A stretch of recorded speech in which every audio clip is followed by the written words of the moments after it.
नमस्कार, मैं हूं विनोद महला। आप देख रहे हैं दा मुद्दा।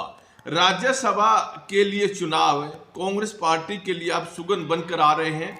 मध्य प्रदेश की सरकार इन राज्यसभा के चुनाव के चलते ही गई थी। आपको अच्छी तरह से मालूम है कि ज्योतिरादित्य सिंधिया राज्यसभा के लिए टिकट मांग रहे थे, लेकिन वहाँ के जो स्थानीय नेता हैं, चाहे उस समय के मुख्यमंत्री कमलनाथ हो या फिर दिग्विजय सिंह हो, दोनों ने ज्योतिरादित्य सिंधिया को टिकट नहीं लेने दिया था और उन्होंने अपनी अच्छी तरह से सेटिंग कांग्रेस हाईकमान के साथ की थी और कांग्रेस हाईकमान ने इन दोनों नेताओं की मानी और ज्योतिरादित्य सिंधिया को टिकट नहीं दिया। इससे वो नाराज हो गए थे और वो भारतीय जनता पार्टी में चले गए थे। आप कहेंगे कि अब सुकून कैसे? अब सुकून इसलिए मैं कह रहा हूं कि अब हिमाचल प्रदेश की सरकार पर भी संकट आ गए हैं। सुखविंदर सिंह सुक्खू मुख्यमंत्री है और वहां कांग्रेस की सरकार है। अब राज्यसभा के चुनाव आज हुए हैं, तो देखिए यहाँ पर जो वोट हम देखे 40 वोट कांग्रेस की थी और 25 वोट ये भारतीय जनता पार्टी के पास थी।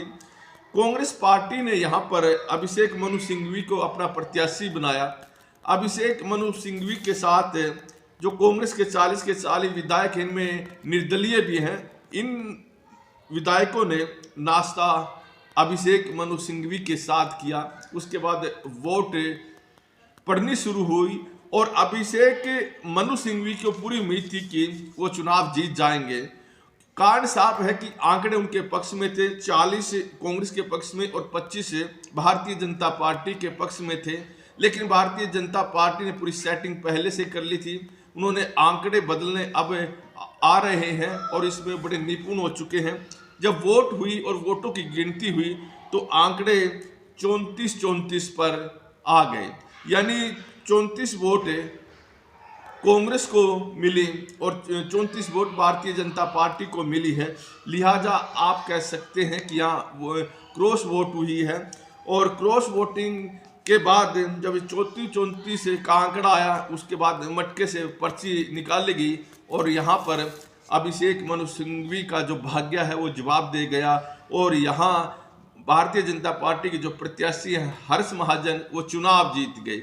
ऐसे में उसके बाद कांग्रेस की सरकार में खलबली मच गई कि ये कौन से विधायक हैं जिन्होंने क्रॉस वोटिंग की है। तो उसके बाद ये खबर भी खूब वायरल हुई कि कांग्रेस पार्टी के 6 और 3 निर्दलीय विधायक, ये 9 विधायक हिमाचल प्रदेश छोड़ चुके हैं।